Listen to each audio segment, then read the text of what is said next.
saya Gabriel Marivaldo dengan NPM 201 305 3132. Di sini saya ingin menceritakan kisah Nabi Musa.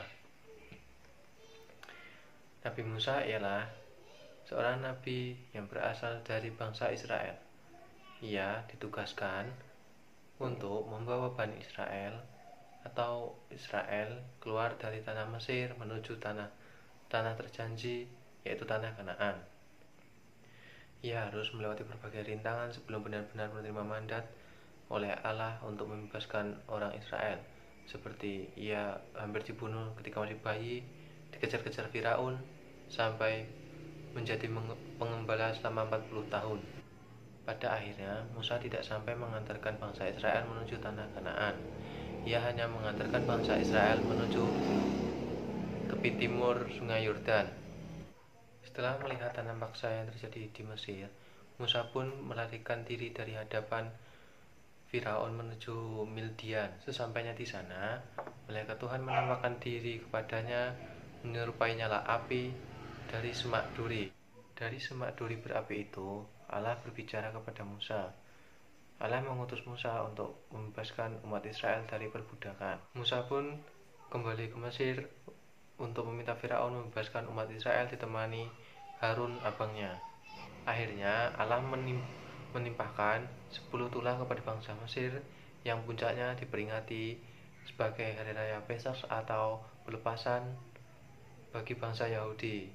Pada hari itu pun Firaun bersedia membebaskan bangsa Israel. Musa memimpin bangsa Israel keluar dari Mesir menuju tanah perjanjian yang susu dan madunya melimpah, yaitu tanah Kanaan. Tetapi setelah keluar dari Mesir, Firaun pun berubah pikiran dan mulai mengejar Musa serta bangsa Israel. Kemudian bangsa Israel pun hampir tertangkap oleh pasukan Firaun. Tetapi Musa diberi kekuatan untuk bisa membelah Laut Merah untuk bangsa Israel menyeberangi laut itu. Dan saat pasukan Firaun mengejar bangsa Israel, air dari lautan itu pun kembali jatuh ke bawah sehingga menenggelamkan seluruh pasukan Mesir dan Firaun.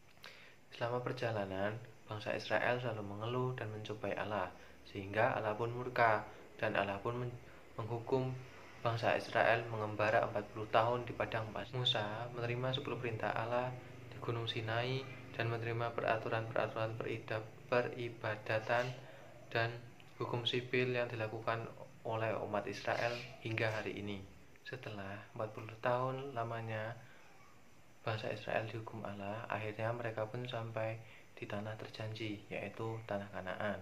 Namun Musa dilarang masuk oleh Allah karena pernah berdosa kepadanya. Sekian penyampaian saya pada malam ini. Bila ada yang kurang, saya mohon maaf. Terima kasih.